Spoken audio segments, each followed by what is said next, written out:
Parliament committee അന്വേഷിച്ചേക്കുമെന്നാണ് സൂചന. Uttarakhand helicopter അപകടത്തിൽ helicopter കമ്പനിക്കെതിരെ ഗുരുതര വീഴ്ചയെന്ന കണ്ടെത്തൽ. ഓപ്പറേഷണൽ മാനേജർ അടക്കം 2 പേർക്കെതിരെ മനഃപൂർവ്വമല്ലാത്ത നരഹത്യയ്ക്ക് കേസെടുത്തു. ഹെലികോപ്റ്റർ പറന്നുയരാൻ അനുവദിച്ച സമയത്തിനേക്കാൾ 50 മിനിറ്റ് മുമ്പ് ഹെലികോപ്റ്റർ ടേക്ക് ഓഫ് ചെയ്തുവെന്നാണ് വിവരം. പ്രദേശത്ത് കാർമേഘവും മൂടൽമഞ്ഞും നിറഞ്ഞിരുന്നു. കാലാവസ്ഥ പ്രതികൂലമാണെന്ന് അറിഞ്ഞിട്ടും സർവീസ് നടത്തിയതെന്ന് ഗുരുതര വീഴ്ചയാണെന്നാണ് കണ്ടെത്തൽ.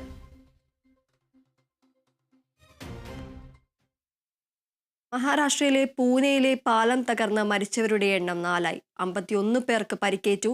ഇതുവരെ 50-ലധികം പേരെ രക്ഷപ്പെടുത്തി. ഇനിയും 2 പേരെ കണ്ടെത്താനുണ്ട്. അവർക്കായുള്ള തെരച്ചിൽ തുടരുകയാണ്.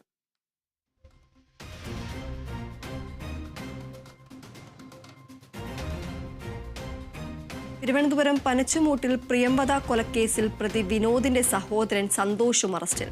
വിനോദിനെ കുറ്റകൃത്യത്തിൽ സഹായിച്ചതായി കണ്ടെത്തി.